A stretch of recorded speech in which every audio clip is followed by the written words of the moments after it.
दोस्तों, राधे राधे। कैसे हैं आप सब? मैं आशा करती हूँ आप सब बहुत बहुत अच्छे होंगे, स्वस्थ होंगे और मज़े में होंगे। और अभी टाइम है सुबह का, तो मैं कर रही हूँ सुबह की पूजा। और मुझे ना कुछ सिस्टर्स के कमेंट्स आए थे कि दीदी आप सुबह की पूजा कैसे करते हो, हमें थोड़ा थोड़ा ज़रूर बताइएगा।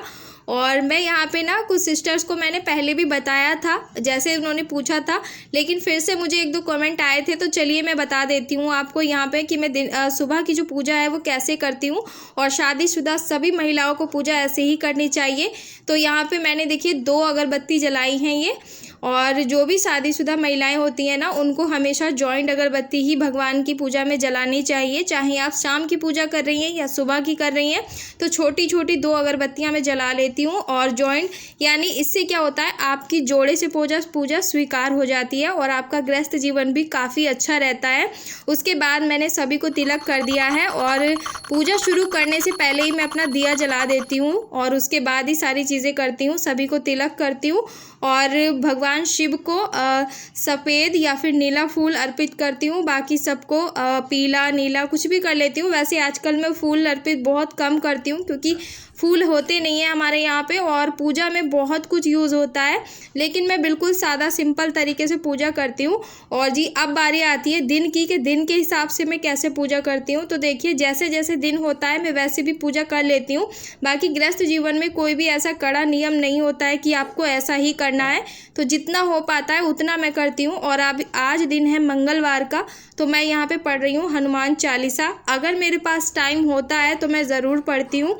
बाकी अगर ध्रुव जैसे परेशान करता है, सुबह जल्दी भी उठ जाता है, तो फिर मैं नहीं पढ़ पाती हूँ, फिर मैं शाम को पढ़ लेती हूँ। लेकिन मंगलवार को ना आप हनुमान चालीसा का पाठ करेंगे शुद्ध होके, नहा धो के अच्छे से, तो बहुत बहुत ही पुण्य मिलता है। और बजरंग बली का जो बाण वाला पाठ होता है, बजरंग बाण का, उसको भी आप करेंगे तो बहुत पुण्य मिलता है। उसके बाद जी यहाँ पे लगा दी थी मैंने मशीन। और पूजा का मेरा इतना ही रूटीन होता है, बहुत ही सादा सिंपल से मैं पूजा करती हूँ। और यहाँ पे अभी कपड़े धुल रहे हैं, तो यहाँ पे भी मैं आप सबको एक ट्रिक बताने वाली हूँ जो आपको बहुत बहुत काम आएगी। तो यहाँ पे देखिए, जैसे हमारी जो शर्टें होती हैं ना, ये इनके जो कॉलर होते हैं ना, ये बहुत गंदे होते हैं। और तो हम क्या करते हैं, या तो इनको मसलने बैठ जाते हैं कूचा लेके, या फिर इनको मसल के फाड़ ही देते हैं। मतलब बहुत जल्दी से ये फट जाती हैं। शर्ट का कपड़ा बिल्कुल ठीक रहता है, लेकिन कॉलर फट जाते हैं। तो मैं क्या करती हूँ, इन पे ना शैम्पू लगा के इस तरह से, और बस ऐसे ही मशीन में छोड़ देती हूँ। तो आप चाहो तो इसे मसल के भी ऐसे छुटा सकते हो, और नहीं तो आप कुछ भी नहीं करना है, बस आपको शैम्पू लगा के सारी जितनी भी शर्ट है ना, शैम्पू लगा के उनको मशीन में ऐसे ही छोड़ देना है। तो मैं ऐसे ही करती हूँ, मशीन में छोड़ देती हूँ। और ये जितनी भी गंदगी होती है ना कॉलर्स की, वो आराम से निकल जाती है, क्योंकि शैम्पू के उससे ना बहुत जल्दी से ये मैल कट जाता है। और बाकी के जो कपड़े होते हैं ना, वो भी बहुत अच्छे से क्लीन हो जाते हैं। तो आप ये ट्रिक ज़रूर ट्राई कीजिएगा, बहुत ही कमाल की है। उसके बाद मैं आ गई हूँ सीधा किचन में पूजा करके। और यहाँ पे मैंने बना दिया है थोड़ा बहुत ये नाश्ता। तो ये पराठा, यानी रात का पराठे रखे हुए थे और कुछ सूखे आलू थे, तो उन्हीं को मैंने भर के ना इस तरह से और बनाऊंगी ये रोटी पराठे के सैंडविच। और हल्का हल्का लगा लूँगी दोनों साइड पे घी, और इसको बंद करके ना, और फिर छोटे छोटे पीसेस में इसे काट दूंगी। तो ये वाला नाश्ता हस्बैंड को बहुत पसंद है, उन्हें बहुत पसंद आता है। और आप चाहो, जैसे आपके पास सब्जियां हैं, तो आप इनमें इसके अंदर सब्ज़ी या फिर चीज़ वगैरह भी डाल सकते हो, पनीर भी डाल सकते हो। तो स्टफिंग अपने अकॉर्डिंग आप ले सकते हो, जैसे आपको चाहिए। और यहाँ पे देखिए मैं इसको छोटे छोटे पीसेस में कट कर दे रही हूँ। तो आज का जो मेरा पूजा का रूटीन है, वो मैंने जितना मैं करती हूँ उतना मैंने आपको बता दिया था। मैं इसी तरह से पूजा करती हूँ अपनी सुबह की।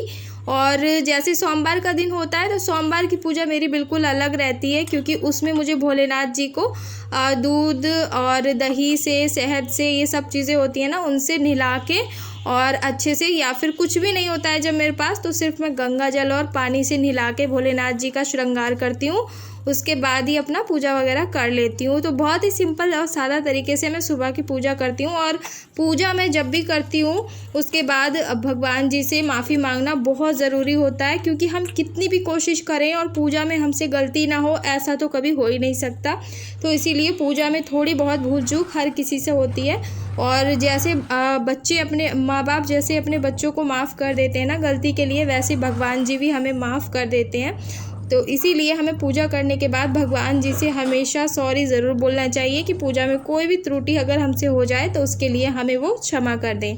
उसके बाद जी अभी कपड़े यहाँ धुल गए थे, नाश्ता मेरा बन गया है और अभी मैंने रखा हुआ है तवे पे, और ये जब तक नहा के नहीं आएंगे तब तक मैं अभी चाय नहीं बनाऊंगी। और ये कह रहे थे मुझसे कि ऐसे ही नाश्ता ले आओ, जब ये घर होते हैं तो बहुत ज़्यादा आलस करते हैं नहाने के लिए और लेट नहाते हैं, बहुत लेट से, कभी कभी नाश्ता भी कर लेते हैं उसके बाद नहाते हैं, तो मैं ज़्यादा ज़ोर ज़बरदस्ती करती नहीं हूँ।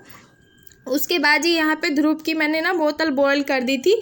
तो बच्चों की बोतलों का भी बहुत अच्छे से ध्यान रखना चाहिए हमें, जो छोटे बच्चे होते हैं, क्योंकि अभी ना ध्रुव की बहुत ज़्यादा तबीयत ख़राब हो गई थी सिर्फ दूध की वजह से ही। तो वैसे तो मैं इसको एक टाइम ज़रूर बॉयल करती हूँ ध्रुव की बोतल को, लेकिन अभी कुछ दिन से मैं नहीं कर रही थी, बस गर्म पानी डाल के ऐसे ही ब्रश करके और इसमें डाल के इसे दूध दे देती थी। तो डॉक्टर्स के पास जब हम गए तो उन्होंने भी यही कहा था कि जो बाबू की बोतल है उसका आप ख़ास ख्याल रखिए, उसको 2 टाइम उबालिए। तो मैंने इसको आज सुबह में भी उबाल दिया है, शाम को तो मैं उबालती हूँ। तो इसको अच्छे से देखिए क्लीन कर दिया है मैंने, और इसे पानी में डिप करके अभी रख दूँगी 1 आध घंटा, ताकि जितने भी इसमें अगर जम्स होंगे तो वो भी निकल जाएंगे। तो ऐसे ही मैं ध्रुव की बोतल का भी ख्याल रखती हूँ। और अभी ये चले गए नहाने और आने वाले हैं। तो यहाँ पे बन गई है चाय, तो मैंने बस चाय भी बनने के लिए रख दी थी धीमे धीमे, और उधर कपड़े भी धुल रहे थे। तो पूजा करने के बाद भी मुझे आराम नहीं मिलता है बिल्कुल भी कि मैं बैठ के आराम से नाश्ता भी कर पाऊँ। और नाश्ता करने के तुरंत बाद ही ध्रुव को नहाना होता है, और कभी कभी तो ज़िद कर देता है, जिस टाइम हम नाश्ता करते हैं उसी टाइम ही ज़िद करने लग जाता है कि मम्मा मुझे नहलाओ। तो यहाँ पे नाश्ता भी बन गया है हमारा, और ये नाश्ता ना खाने में बहुत ज़्यादा टेस्टी लगता है, बहुत ही अच्छा लगता है। अगर आपके पास रात की रोटी बची हुई हो या कोई सब्ज़ी बची हुई हो, उसके अंदर आप भर के ना इस तरह से सैंडविच बना के खा सकते हो। उसके बाद ही ये टाइम हो गया था अभी 11-12 बजे का। तो ध्रुव को मैंने नहला दिया था, तो मैंने सोचा था उसके लिए बना दूँ खिचड़ी ताकि वो खा ले। और हस्बैंड को तो पसंद नहीं है ज़्यादा ये वाली खिचड़ी जो मैं बना रही हूँ, लेकिन मुझे बहुत पसंद है, तो बस मैं अपने लिए और ध्रुव के लिए ही बना रही हूँ थोड़ी सी। तो मैंने खिचड़ी में डाल दिया है थोड़ा सा हींग जीरा और ग्रीन चिली, और थोड़ा सा डाला है इसमें टमाटर, और डाल दूँगी ये चावल और आलू जो मैंने भिगो के रखे हुए थे 1-1.5 घंटे पहले ही। तो मूंग की छिलके वाली दाल है, और ये वाली खिचड़ी ना इस टाइम पे बहुत फ़ायदा करती है। तो ध्रुव के हो रहा था पेट में दर्द, और अभी हम उसकी दवाई लेकर आए हैं, और उसकी अभी क्या कंडीशन है ये मैं आपको अगले ब्लॉग में बताऊंगी। और आज वो ब्लॉग में भी नहीं आ पाया है बिकॉज़ आज वो सारा दिन बिस्तर पे ही रहा है, तो मैं बहुत ज़्यादा टेंशन में हूँ, और पता नहीं अभी बाबू कब ठीक होगा। तो देखिए यहाँ पे मैंने थोड़े थोड़े ना मसाले ऐड कर दिए हैं, और आज ना मैंने जैसे तैसे करके ब्लॉग शूट किया है। शूट करने का मन नहीं था मेरा, क्योंकि बच्चे की तबीयत ठीक रहती है तो सब कुछ अच्छा लगता है, लेकिन अगर बच्चा ही ठीक ना रहे तो कुछ भी अच्छा नहीं लगता है। और अभी हम लोग शाम को फिर से जाने वाले हैं डॉक्टर साहब के पास, क्योंकि उसको बहुत ज़्यादा वॉमिटिंग हो रही है। दूध जो भी पीता है ना उसको वॉमिट कर देता है, और पेट में भी दर्द होता है हल्का हल्का। तो अभी वो दर्द बताने लग गया है, कुछ दिन पहले नहीं बताता था, और अब वो कहता है, बार बार कहता है, मम्मी मुझे दर्द हो रहा है। और पॉटी वगैरह कुछ भी नहीं आती है फिर भी दर्द होता रहता है। तो मुझे समझ नहीं आ रहा है बच्चे को हो क्या गया है, और अचानक से ही हो गया है, पता नहीं क्या। तो चलिए जो भी रहेगा मैं आपको अगले ब्लॉग में बताऊंगी, और हो सकता है कि कल ब्लॉग आए भी या ना आए, क्योंकि ध्रुव की जब तक तबीयत ठीक नहीं रहती है मुझे अच्छा नहीं लगता कुछ भी। तो चलिए इस वीडियो का एंड यहीं पे कर दूंगी, और मिलूंगी आप सबसे कल के एक अच्छे से ब्लॉग में। आई होप कि वीडियो पसंद आया होगा और आप सबके लिए काफ़ी ज़्यादा यूज़फुल रहा होगा।